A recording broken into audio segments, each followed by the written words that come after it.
Hey there. Hi. Ni hao, Wu Stephanie. I've got my coffee, so I'm able to think. And I've been reading a little bit over the past hour on different things, catching up on emails and that kind of thing. And I found another article in my Google Alerts. And I don't work for Google. I don't work for anybody that I talk about on this channel. This is right now the Changing Scripts YouTube and podcast are fully funded by my day job um, and nothing else. If that changes, that's fine. But right now, I am not sponsored. I just really like some of Google's products, like the Google Alert.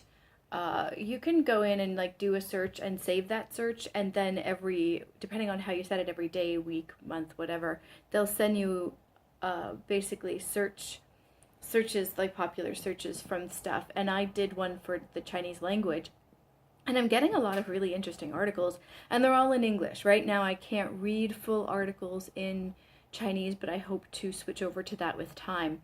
So one that I got recently, so this is the second video that I've done like this. So I'm not going to read this entire one because it is much longer than the first one that I read to you about the Cantonese language, the fear of the language being corrupted by the Cantonese people. Not using it correctly. Cantonese people? By people in Hong Kong. I'm so sorry. By people who speak the Cantonese language not using it correctly. That was their view in the article, not my view. That was the first video that I did like this. The second one is this one from globaltimes.cn, and I'll put the link down below. Don't you worry. It's why most people fail to master Chinese. How could I not open up this article? Right? Because a huge part of this channel, and the huge part why I started changing scripts, is because I function very much so and have my entire life through words, through the written word, whether it be reading. Whoa! Hey, where'd you go? Okay, so this is a good time to tell you that you're balanced on a takeaway oatmeal cup and a mini, it's not even a tripod, it's just a cell phone stand. And apparently, I went a little too close with my laptop, and you got to see the top of my apartment. All right, so anyway, what was I saying? Oh yeah, part of the motivation for starting this channel is to get to the bottom of why it's really hard for people that don't learn language as well to do it, and to find out what those problems are and how to push through them. So Chinese being one of, if not the most difficult language in the world for people who come from the English language, I really, really am curious what folks in China are saying about how they see, or the struggles they see in the classrooms coming from non-native speakers of Chinese trying to learn Chinese. And that's exactly what they're doing in this. And I want to give full credit to Katrin Buchenbacher, which is not a Chinese name. Is that German? It has the umlauts over the U, so I think that might be German. Oh, it has their social media stuff. So after this video, I'm going to contact her and ask her a few questions about this article. Anyway, point being, I want to give her credit for talking to people that would know about the nuances of learning a language. She talks to, I believe, 3 Chinese teachers who have taught, I think all of them have taught over 10 years. Taught the Chinese language for over 10 years to foreigners. So for those of you that read Chinese, I can't show you with this camera, and also because the glare behind me, because it's summer and there's just no place in the apartment that's safe from the sun. But I want those of you that read Chinese, I'd like you to go to the top of the article and look at what that teacher has written on the board. That I recognize, and I'm, again, basically a glorified HSK2 person who's kind of studying HSK3 a bit at the beginning, I suppose.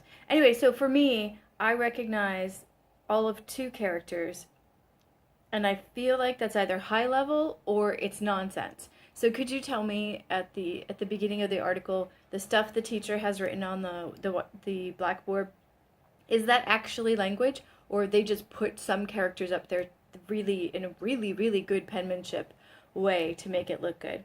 And if you can read it, what does it say? Please leave that in the comments below, because I'm super curious. what that says, because all I can read is something something san yo, something something san yo. I don't even know. Three have? Yo is in there so many times, and I know my tones are off. Anyway, so that's just the visual in the article. It's a very appealing picture.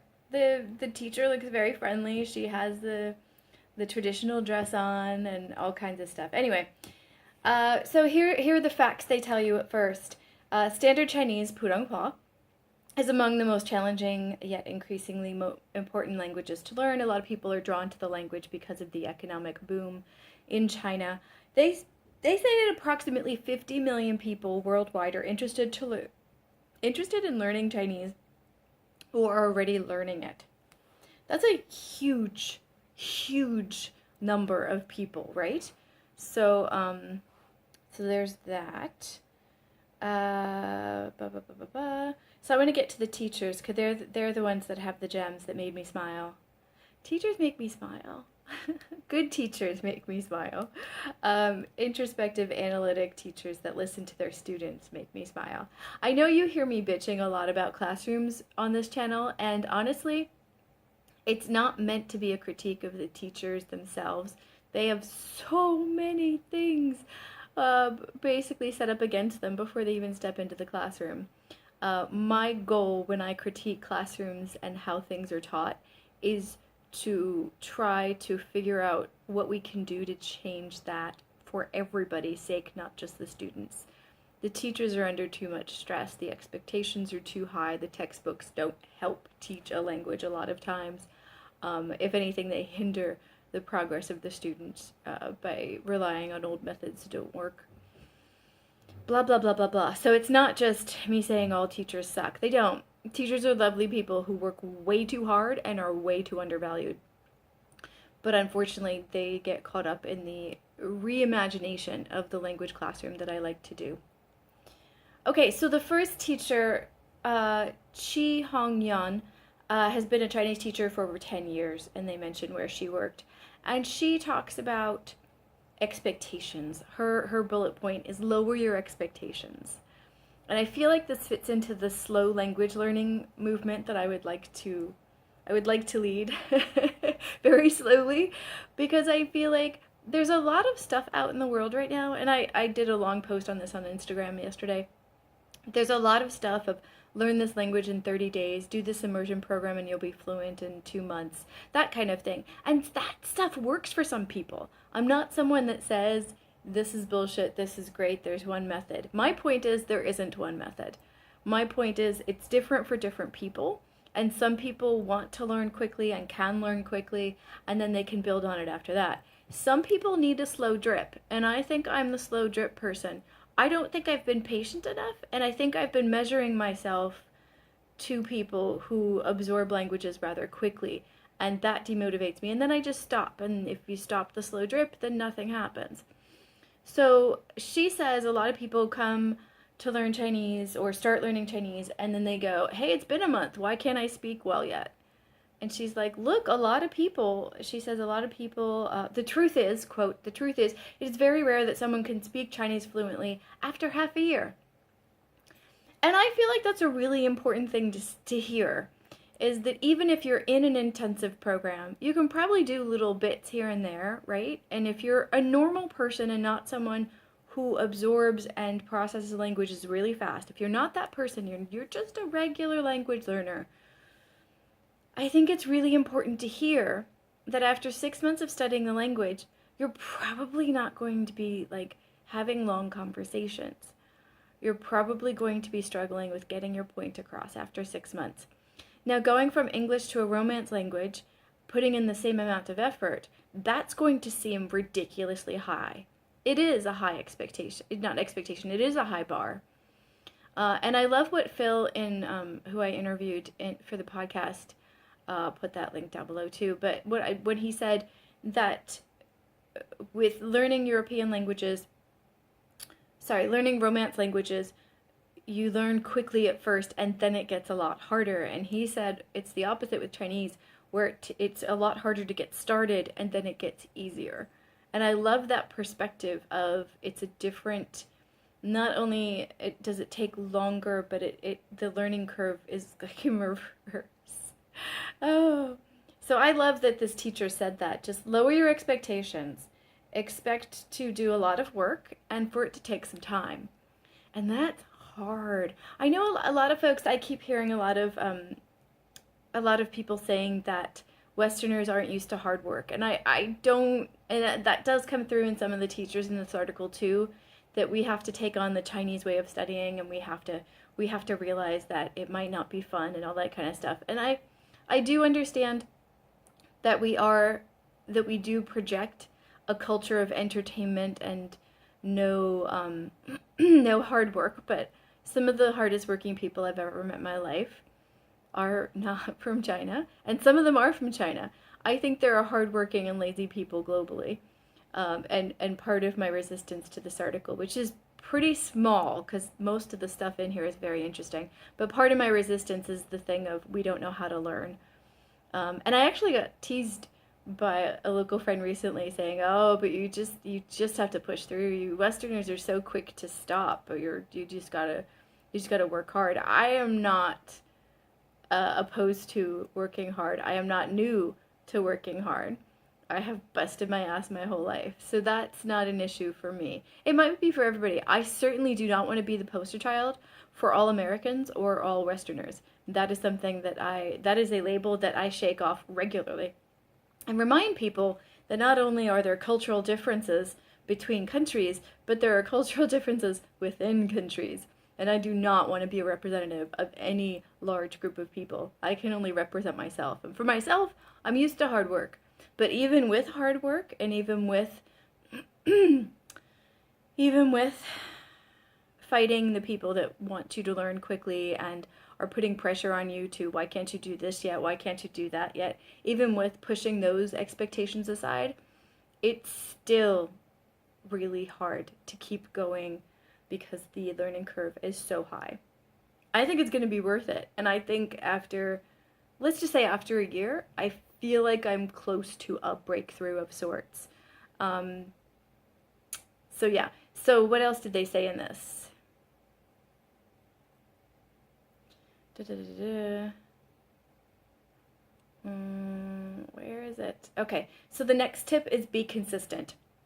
So Xia Jing, a longtime teacher at Culture Yard, which is the institution she works at, advises students to stick to the Chinese way of studying. Obviously, one has to put in a lot of effort. She says that dedicating as little as 20 minutes a day to language study is the type of commitment that will eventually pay off. Did y'all hear that? 20 minutes a day. That's a really small amount of time.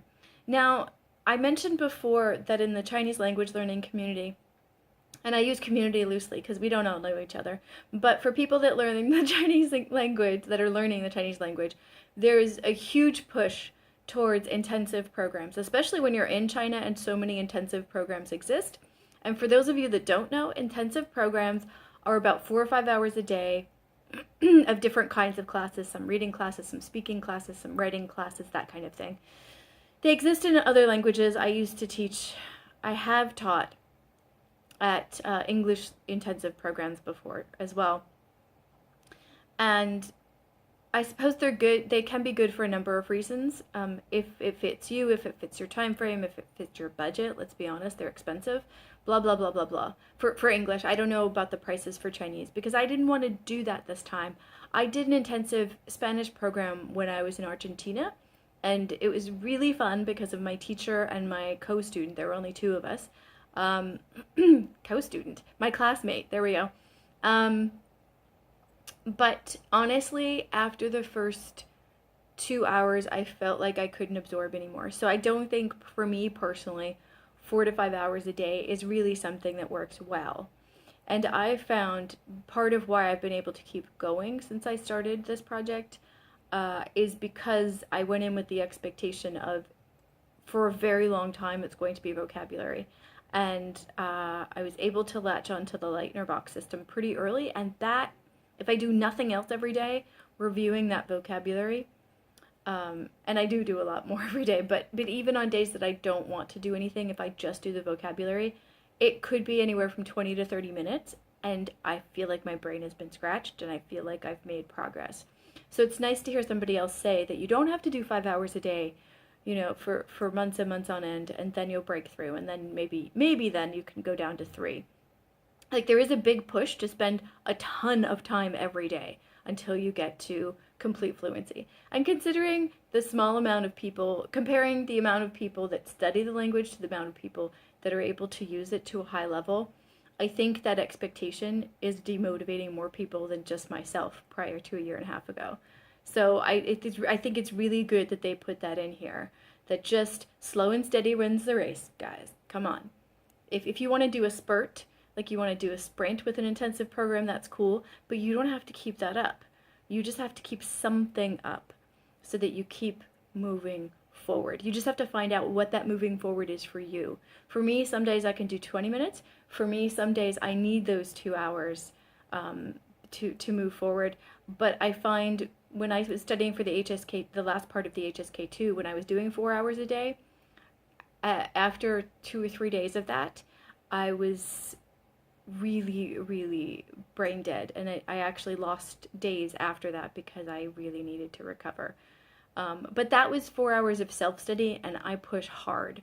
So it wouldn't be the equivalent of 4 hours in a classroom, because in a classroom there's a rhythm where you're studying intensely, then you have like a breather moment, you might have breaks, and then you might do matching stuff, and you might do stuff that's less taxing. 4 hours of self-study, I feel like, is almost 1.5 of a classroom because of the intensity you can put on yourself. Not everyone, but the pressure is high. If you're an ex-language teacher teaching yourself a language, the language is high because you know all the things you can do with your student, which is yourself. Okay, so what else? Go local. Now here's one part where they kind of contradict themselves. They say go local and talk to Chinese people. But above they said don't expect to talk before 6 months, but you're supposed to go out and talk to people, especially they mentioned like learning colloquial Chinese. I don't really like that. But I do understand that hearing the language can help you. In Shanghai, it's a bit tricky because you've got Shanghaiese and Putonghua, which is standardized Mandarin. So, and I still can't tell the difference, but which one are you learning when? Do you want to learn both at the same time? That feels taxing. I don't know.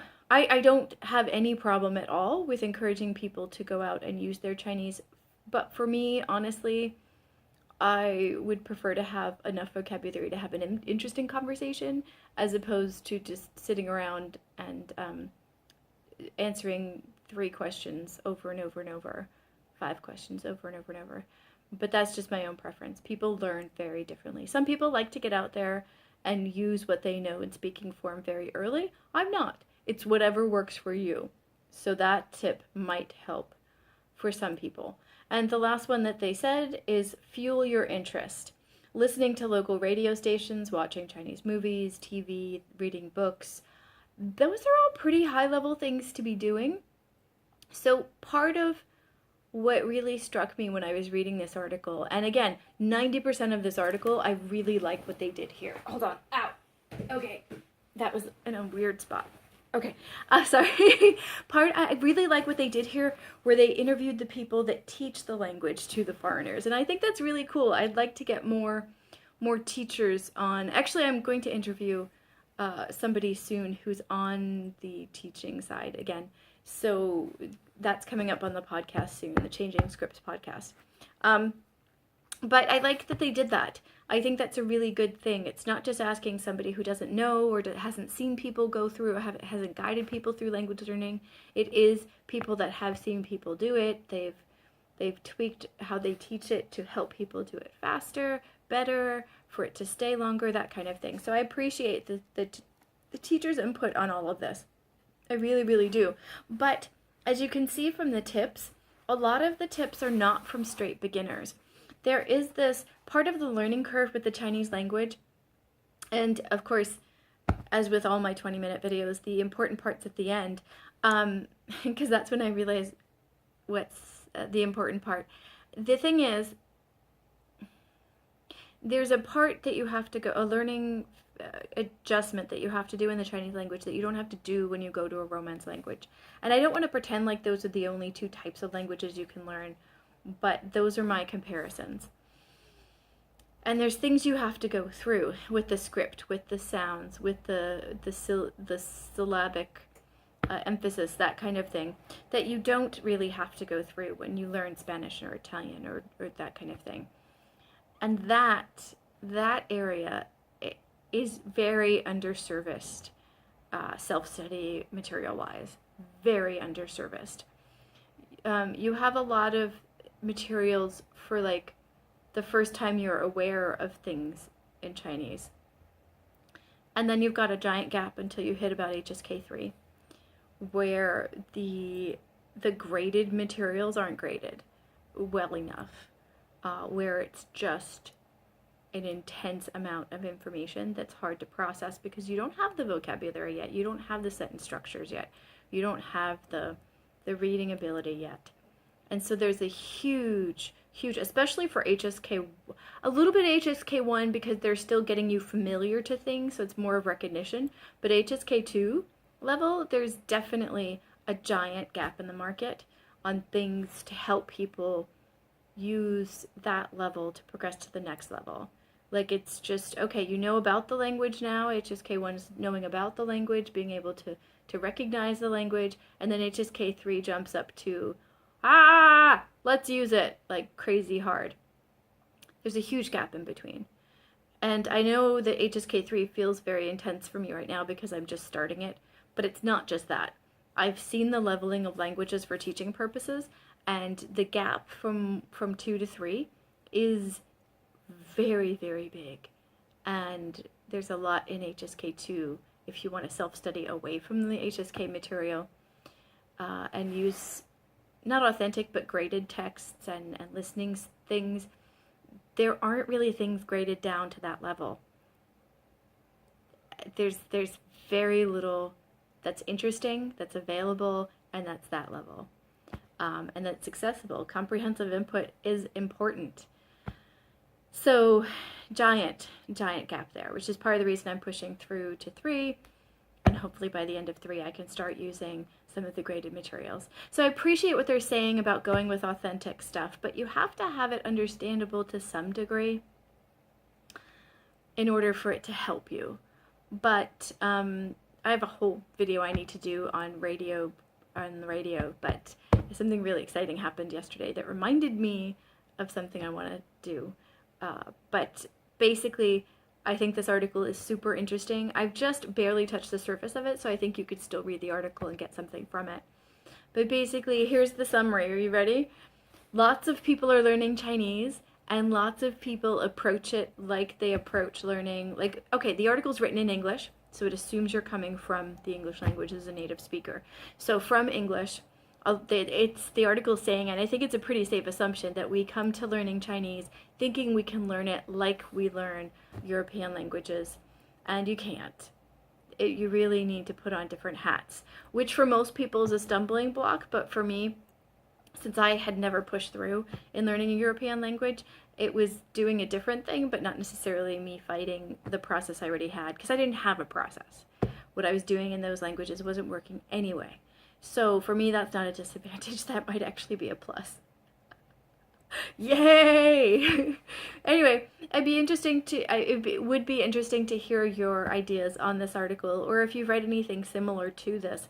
I really like that they have the Chinese teacher's perspective on this, and if you've seen anything else, or if you are or know any Chinese teachers, not just Chinese ethnically, but Chinese teachers teaching the Chinese language, I would really, really like to talk to them on or offline, in person or not. I think I just said that. I'd love to interview them for the podcast. I really would love to get more of their perspective on things, because I think if you've, especially like these women, these female teachers, they've taught for 10 years, you really, really pick up things that people are doing wrong, and you can kind of try to help them. You can only avoid mistakes so much, but you can definitely push people past them a little quicker if you can recognize them and identify them and move and identify how to move past it quicker, as opposed to getting stuck.